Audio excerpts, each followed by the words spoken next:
Sergio, thank you for joining us today. Today is about a very interesting topic. I think a lot of the Chinese American communities here are probably not very familiar. The topic is about service academies in the United States. The Chinese American communities are always very focused on education for their next generations. So yes, we are very much focused on education since elementary school, middle school, high school, into college.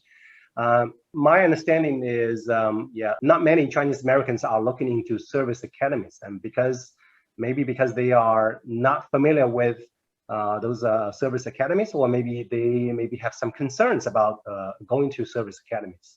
So I think today is a great time to chat with you. So hopefully you can shed some lights in this area. No, absolutely. I'd love to. And thank you very much, Michael. This is a topic that's near and dear to my heart, especially when you look at the foundation of our military leadership. It comes to a great extent from the service academies. Awesome. So for the audience benefit, I'm going to introduce Sergio, so people will know your background. Sergio is an American politician and a retired United States Army colonel who was Deputy Assistant Secretary of Defense for Western Hemisphere Affairs during the Trump administration. Sergio was surrogate for the Donald Trump 2016 presidential campaign, and was then part of the Trump transition team assigned to the United States Department of Defense. Then in 2017, Defense Secretary James Mattis appointed Sergio as Deputy Assistant Secretary of Defense for the Western Hemisphere. Is that accurate, Sergio? Yes, accurate. Yes, that's correct. Okay. All right, good. All right, Sergio, I have a couple questions, so I'm just gonna go through these questions. Hopefully you can, elaborate following each of these questions. Absolutely. Okay. So first one is, if you could briefly introduce the United States service academies to the Chinese communities in America, such as where they are, what are the differences between them? Absolutely. So there are 3 military service academies. You have the U.S. Army Military Academy at West Point, New York. You have the Naval Academy in Annapolis, Maryland. And you have the Air Force Academy at Colorado Springs. Now, there's also the Coast Guard Academy, I believe it's in New Haven, Connecticut. But that really belongs to the Department of Homeland Security. But you can consider it also a service academy, because in cases of emergency and national, in a national emergency or in a war, the Coast Guard falls under the Department of Defense. So that's the difference between that academy and the others. But let's talk about, all of them pretty much follow the same model. The thing that you have to remember about the service academies is it's nothing more than a regular university that uses military discipline so that it prepares you for a career in the military. And the great thing about the service academies is that they're free. Actually, you get paid to go to school in the service academies. They give you a very small stipend, but it's the money that you make there is half of a second lieutenant's pay. So if you go on the pay chart, you can find out what that is per month. And so now a lot of that you have to spin it back because you have to buy uniforms and things like that. But it doesn't cost you very much to go to school there. So what it does is it prepares you for military service. At the end of that military service, you will be required to provide 5 years of service to the respective service academy to which you attended. One of the other unique things about the academies is you can even switch.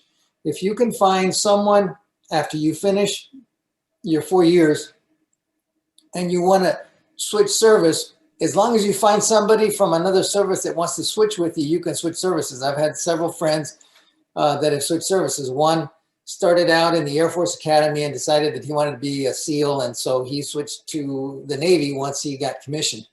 But those are rare occasions. Most people know that when they go to a service academy, they're going to attend that particular service.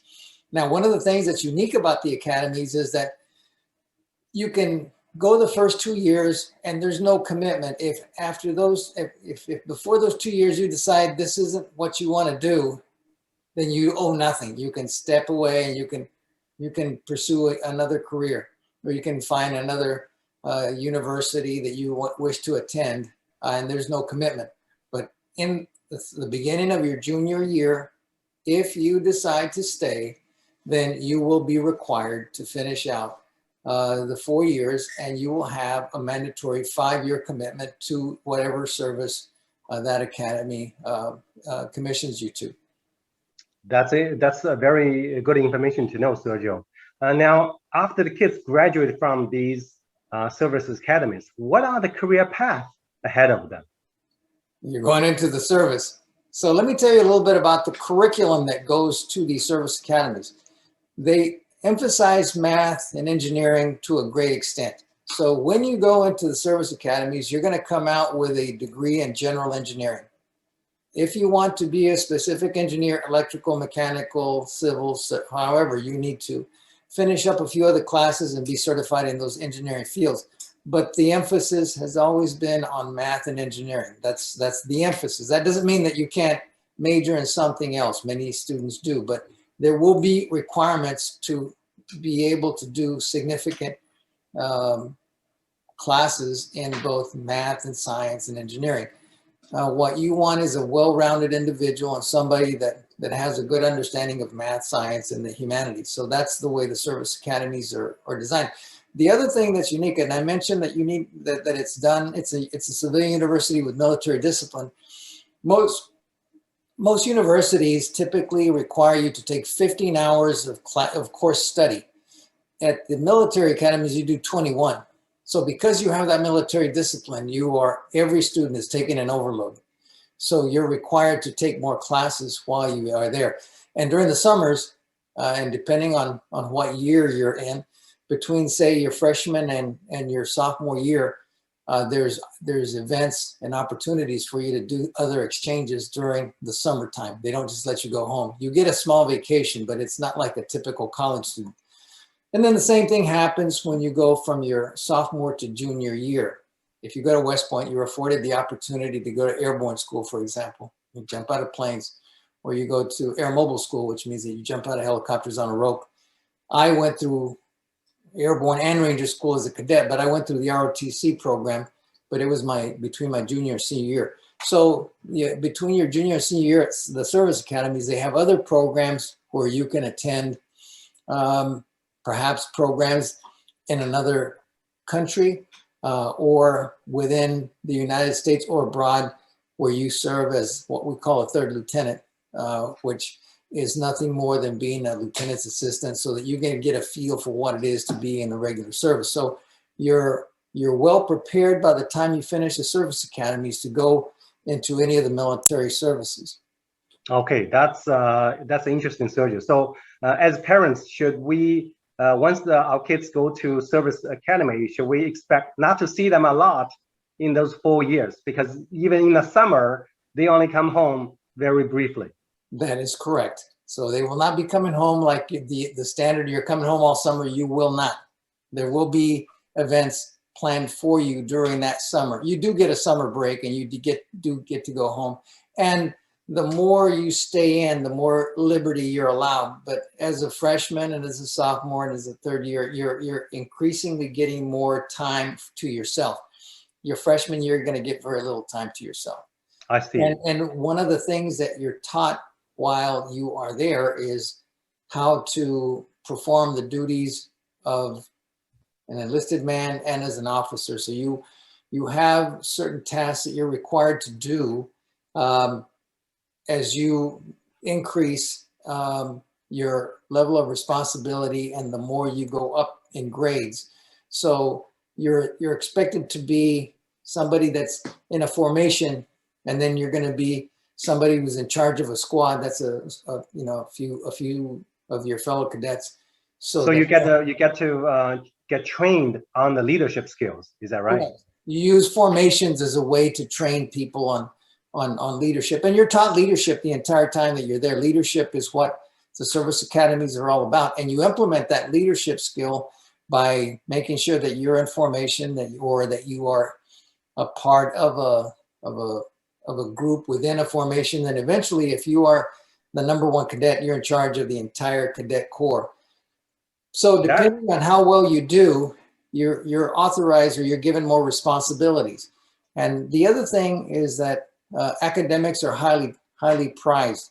You can leave from the service academy and go straight into medical school, for example. Is that allowed? Yes, it is. So if you pass the MCATs and you do all of the proper documentation to be able to go like to medical school, to vet school, or any of these other schools, you can do that. Now, the service academies are to produce military officers, and there's not that many that go to the medical school route, but there are, and then you continue to be in medical school with yet another commitment tacked onto it for having the Army or any of the other services pay for your medical school. So there is that added commitment if you decide to go that route. Yeah, that means you, after graduation from medical school, you have to serve the country for a longer period of time. You have to serve military for a longer period. Military for a longer period of time. That's right. You start, instead of starting out as a second lieutenant, you start out as a captain. But by the time you finish medical school, you are the age of a captain. So there are some benefits if you make it through medical school, because you also get what's called pro pay, meaning that you'll get a higher salary. In addition to your military salary, there's professional pay that makes up the difference for what you would be making as a civilian, as a doctor. Interesting to know. Dentist, or as a veterinarian. So those opportunities are also there. Not that many people take it because, like I said, most people that join the service academies want to be in military service. Yeah.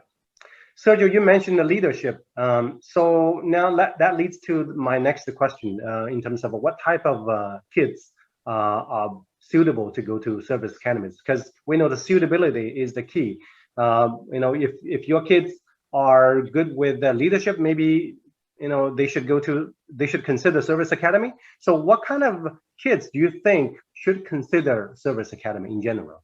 Well, one of the things I always taught my own children was I wanted them to be fit, smart, and reverent. And the most important is that's in reverse order: reverent first, smart next, and fit, in the third place. But they're all important. So what you get out of the service academy is that you need to be physically fit. That's just sort of a foundation. That's just a baseline. You have to have good grades. You have to be competitive within your high schools but homeschool kids can also attend. And then obviously, from my perspective, if you're not well grounded with God, it'll make it a little harder for you to make it through, because you go through some tough times going through the service academies. They're very, very competitive, and they only pick a very select few people. A typical graduating class is 1,000. So generally, it's maybe, I don't know, it's in that vicinity. You probably end up taking something like 1,200 students, and maybe 1,200, maybe 200 will drop out. The graduating class is generally about 1,000 per service academy. So that gives you an idea of how the military comes up with its officer corps.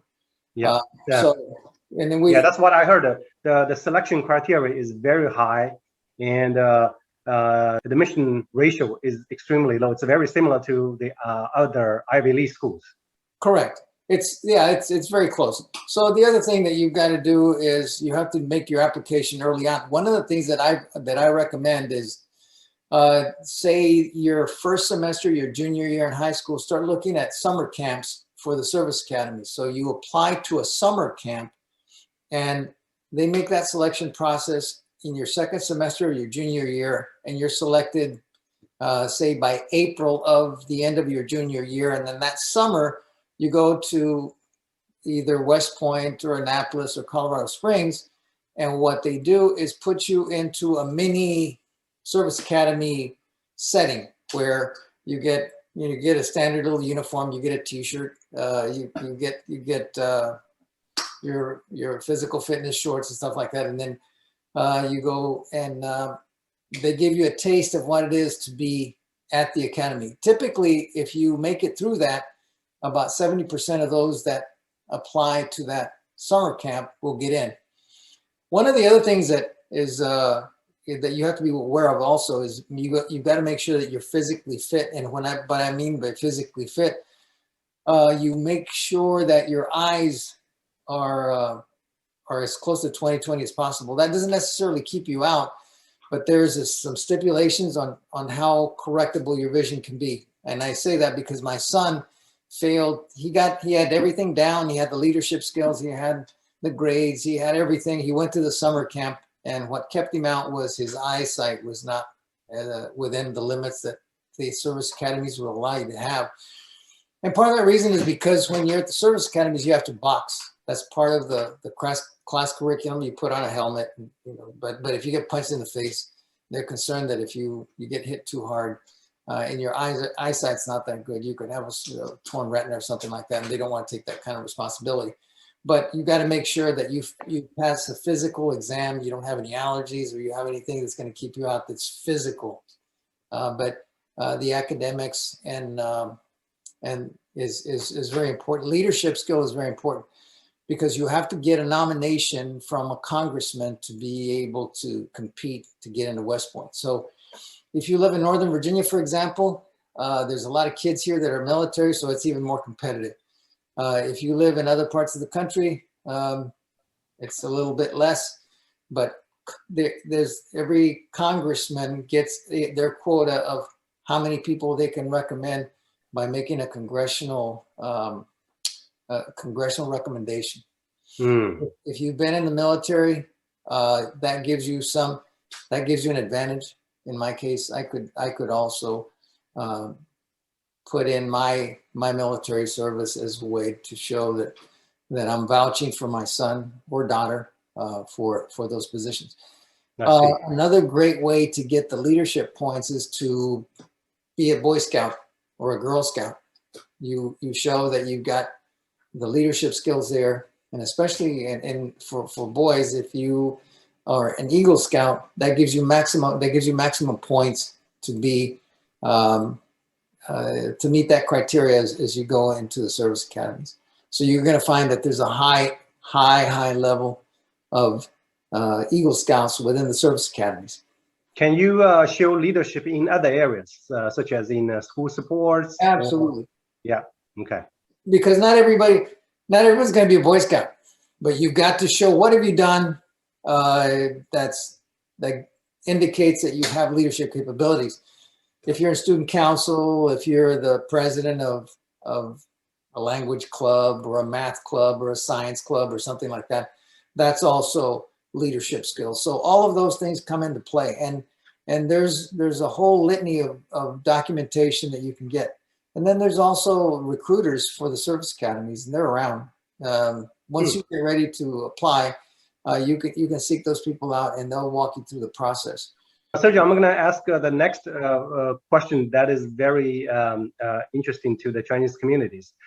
So is service academy good for minorities, especially for Chinese American kids?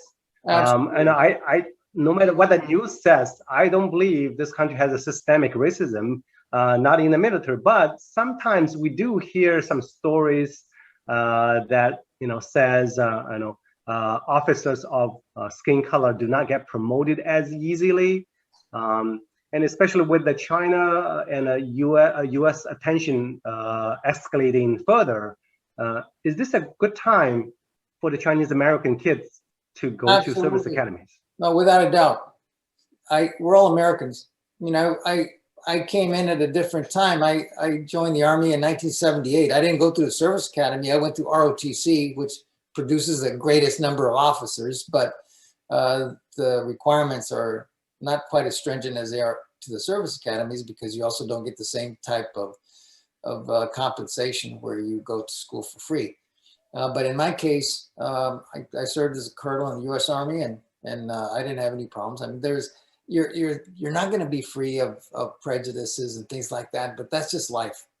There's no place in the world that doesn't have some type of prejudices. But I think from my experience from the military is I know that the military goes out of its way to make sure that everybody gets a fair shake. They're looking for somebody who can lead. They're looking for somebody who's competent. They're looking for somebody who's willing to sacrifice their life in the service of this country, and you take an oath to that extent. So I don't see it that way. As far as the Army, if you can lead, if you're bright, if you're physically fit, you're going to do fine.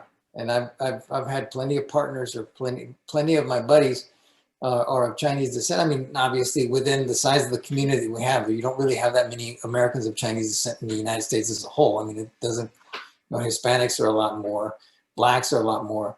But if you look across the board, the Chinese Americans that have entered into the service academies or through ROTC do they do great. And then later you'll have an opportunity to serve in fields that you can take advantage of the language skills that you've developed. And Chinese is one of those languages that's in high demand. That's great to hear, Sergio. I think a lot of us are immigrants from China. So absolutely, we raise our children here, and we really got benefit from this country, and we want to serve this country. We want to bring back to this country. So maybe serving in the military is a great way to return the favor. Well, if you look at World War II, you had, if you listen to, I mean, President Eisenhower is a German name. He was of German descent. Senator Inouye was of Japanese descent. He fought in World War II. He fought in the European theater, but there's, this is, the United States is this giant bowl of different peoples. And when we go through the assimilation process, we all become Americans. So our country of origin is not as significant as the country that we serve. And we take an oath to defend the Constitution of the United States against all enemies, foreign and domestic. That's right. So that's what you are living to do. That's what your service obligates you to do. And that's what we do. That's right. Okay, awesome. Sergio, as a conclusion, do you have anything to say to the Chinese community in America in terms of service academies? Absolutely. So like, for example, your children, by the time that they go to a service academy, they're going to be indistinguishable, because one of the things that most is significant of the United States is that our children pick up English and they pick up culture in a way that no other country affords their children. And so just because you look a little different doesn't mean that you're any less American. A lot of it has to do with what parents do in raising their children to fully appreciate their Americanness. And my children identify as Americans. And so this is the beauty of this country. And I would, if you have the inclination for military service, I would encourage you to be able to do that. Okay, very good. Thank you for being with us today, Sergio. Thank you very much, Michael. It's a pleasure. Thank you.